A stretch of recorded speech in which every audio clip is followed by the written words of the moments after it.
एक समय की बात है। एक राज्य में एक प्रतापी राजा राज करता था। एक दिन उसके दरबार में एक विदेशी आगंतुक आया और उसने राजा को एक सुंदर पत्थर उपहार में दिया।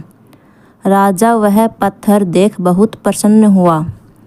उसने उस पत्थर से भगवान विष्णु की प्रतिमा का निर्माण कर उसे राज्य के एक मंदिर में स्थापित करने का निर्णय लिया और प्रतिमा निर्माण का कार्य राज्य के महामंत्री को सौंप दिया।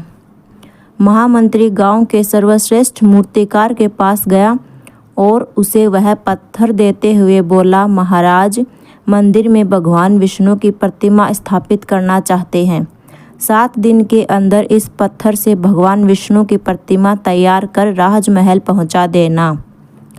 इसके लिए तुम्हें 50 स्वर्ण मुद्राएं दी जाएंगी।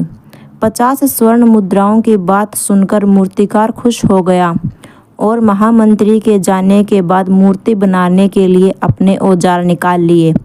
अपने औजारों में से एक हथौड़ा लिया और पत्थर तोड़ने की कोशिश करने लगा, लेकिन पत्थर जस का तस रहा।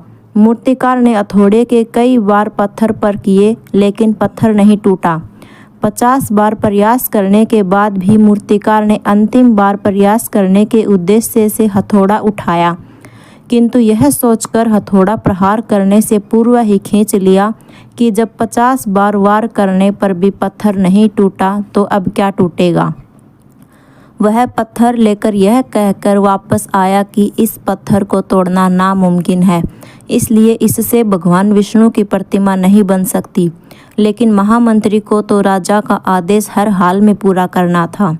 इसके लिए महामंत्री गांव के एक साधारण मूर्तिकार के पास गया और वो पत्थर सौंप दिया।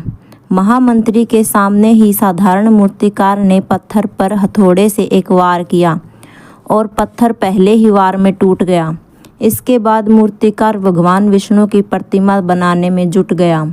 यह देखकर महामंत्री ने सोचा कि अगर पहले वाले मूर्तिकार ने एक आखिरी और वार कर लिए की कोशिश की होती तो वह मूर्ति बनाने में सफल हो जाता और 50 स्वर्ण मुद्राओं का हकदार हो जाता।